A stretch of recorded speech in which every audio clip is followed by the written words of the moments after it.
Friends, ಇವತ್ತು pepper chicken ಮಾಡೋದು ಹೆಂಗೆ ಅಂತ ಹೇಳ್ಕೊಡ್ತಾ ಇದ್ದೀನಿ. ಬನ್ನಿ ಸಿಂಪಲಾಗಿ ಮಾಡೋದು ಹೇಗೆ ಅಂದ್ಬಿಟ್ಟು. ಇದು ಬಂದು ಸ್ವಲ್ಪ ಜೀರಿಗೆ ಪೌಡ್ರು, ಧನಿಯಾ ಪೌಡ್ರು, ಸ್ವಲ್ಪ ಗರಂ ಮಸಾಲ ಮತ್ತು ಪೆಪ್ಪರ್ ಪೌಡ್ರು ಮತ್ತು ಕೊತ್ತಂಬರಿ ಸೊಪ್ಪು ಮತ್ತು ಈರುಳ್ಳಿ, ಇದಿಷ್ಟು ಒಗ್ಗರಣೆಗೆ. ನಾನು ಆಲ್ರೆಡಿ ಚಿಕನ್ನ ಈರುಳ್ಳಿ, ಟೊಮೊಟೊ, ಗರಂ ಮಸಾಲ ಮತ್ತು ಖಾರದ ಪುಡಿ, ಉಪ್ಪು ಹಾಕಿ ಚೆನ್ನಾಗಿ ಬೇಯಿಸ್ಕೊಳ್ತಾ ಇದ್ದೀನಿ. ಇದರಲ್ಲಿ ಅರ್ಧ ನಾನು ಪೆಪ್ಪರ್ ಚಿಕನ್ ತೊಗೊಳ್ತೀನಿ, ಇನ್ನು ಅರ್ಧ ನಾನು ಸಾಂಬಾರು ತೊಗೊಳ್ತೀನಿ. ನೀವು ಹೆಂಗೆ ಬೇಕೋ ಅದನ್ನು ಮಾಡ್ಕೊಳ್ಳಿ, ಇಲ್ಲ ಫುಲ್ಲಾದರೂ ಮಾಡ್ಕೋಬೋದು. ನಾನು ಈ ಥರ ಮಾಡ್ತಾಯಿದ್ದೀನಿ. ಬನ್ನಿ ಹೆಂಗೆ ಮಾಡೋದು ಅಂತ ಹೇಳ್ತೀನಿ. ಇದರಲ್ಲಿ ಅರ್ಧ ಪೆಪ್ಪರ್ ಚಿಕನ್ಗೆ ಎತ್ಕೊಳ್ತೀನಿ. ನಾನು ನೋಡಿ ಸ್ವಲ್ಪ ತೊಗೊಳ್ತಾ ಇದ್ದೀನಿ ಪೆಪ್ಪರ್ ಚಿಕನ್ ಮಾಡೋಕ್ಕೆ. ನೀವು ಬರೀ ಪೆಪ್ಪರ್ ಚಿಕನ್ ಮಾಡಬೇಕು ಅಂದರೆ ಹಿಂಗೆ ಬೇಯಿಸ್ಬೇಕೆ ಎತ್ಕೋಬೋದು.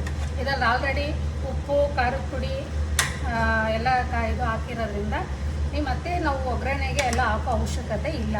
ನೋಡಿ ಎತ್ಕೊಳ್ತಾ ಇದ್ದೀನಿ. ಎಷ್ಟು ಬೇಕೋ ಅಷ್ಟು ನಮ್ಮ ಚಿಕನ್ ಪೆಪ್ಪರ್ ಇದಕ್ಕೆ ಎತ್ಕೊಳ್ತಾ ಇದ್ದೀನಿ. ಟೊಮೊಟೊ ಎಲ್ಲ ಬೆಂದಿರೋದ್ರಿಂದ ಇದು ತುಂಬ ರುಚಿಯಾಗಿರುತ್ತೆ. ನೋಡಿ ತೊಗೊಂಡಿದ್ದೀನಿ. ಇದು ಮಿಕ್ಕಿದ ಸಾಂಬಾರಿಗೆ. ನೋಡಿ ಎಣ್ಣೆ ಕಾದಿದೆ. ಈಗ ಈರುಳ್ಳಿ ಹಾಕ್ತಾಯಿದ್ದೀನಿ.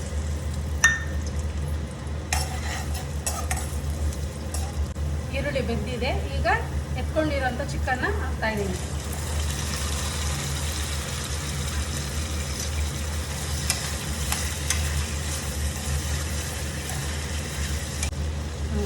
ನೋಡಿ ಫ್ರೆಂಡ್ಸ್, ಈಗ ಇದು ಬೆಂದಿದೆ. ಈಗ ಧನಿಯಾ ಪುಡಿ ಹಾಕ್ತಾಯಿದ್ದೀನಿ.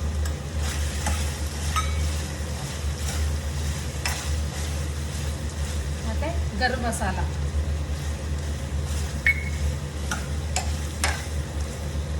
ಎತ್ಕೊಂಡಿರೋಂಥ ಜೀರಿಗೆ ಪೌಡ್ರು,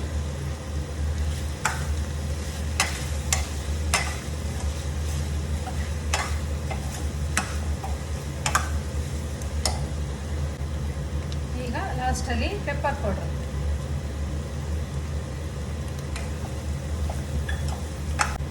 ಇದಾಗಿದೆ. ಇವಾಗ ಲಾಸ್ಟಲ್ಲಿ ಕೊತ್ತಂಬರಿ ಸೊಪ್ಪು.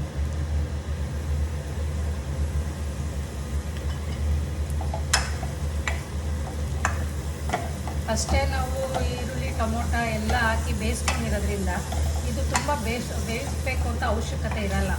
ಆಲ್ರೆಡಿ ಬೆಂದಿರುತ್ತೆ. ಈ ಥರ ಮಾಡ್ಕೊಂಡು ತಿಂದರೆ ನಿಮಗೆ ಈಸಿ ಮತ್ತು ತುಂಬ ಟೇಸ್ಟಿ ಇರುತ್ತೆ. ನೋಡಿ ಟ್ರೈ ಮಾಡಿ, ಚೆನ್ನಾಗಿದೆ. ನೋಡಿ ಫ್ರೆಂಡ್ಸ್, ಪೆಪ್ಪರ್ ಚಿಕನ್ ರೆಡಿಯಾಗಿದೆ. ತುಂಬ ಚೆನ್ನಾಗಿರುತ್ತೆ, ಟೇಸ್ಟಿ ಇರುತ್ತೆ, ಈಸಿ. ಮತ್ತು ನೀವು ಸಾರು ರೆಡಿ ಮಾಡ್ಕೊಳ್ಬೇಕಾದ್ರೆ ಅದ್ರ ಜೊತೆಗೆ ಇದನ್ನು ಬೇಯಿಸ್ಕೊಂಡು ಮಾಡಿಕೊಂಡು ಒಗ್ಗರಣೆ ಹಾಕೊಂಡ್ಬಿಟ್ರೆ ತುಂಬ ಟೇಸ್ಟಿಯಾಗಿರುತ್ತೆ. ನೋಡಿ, ಮಾಡಿ, ಟ್ರೈ ಮಾಡಿ, ಹೆಂಗಿದೆ ಅಂತ ತಿಳಿಸಿ, ಶೇರ್ ಮಾಡಿ, ಲೈಕ್ ಮಾಡಿ, ಸಬ್ಸ್ಕ್ರೈಬ್ ಮಾಡೋದನ್ನ ಮರಿಬೇಡಿ. Thank you.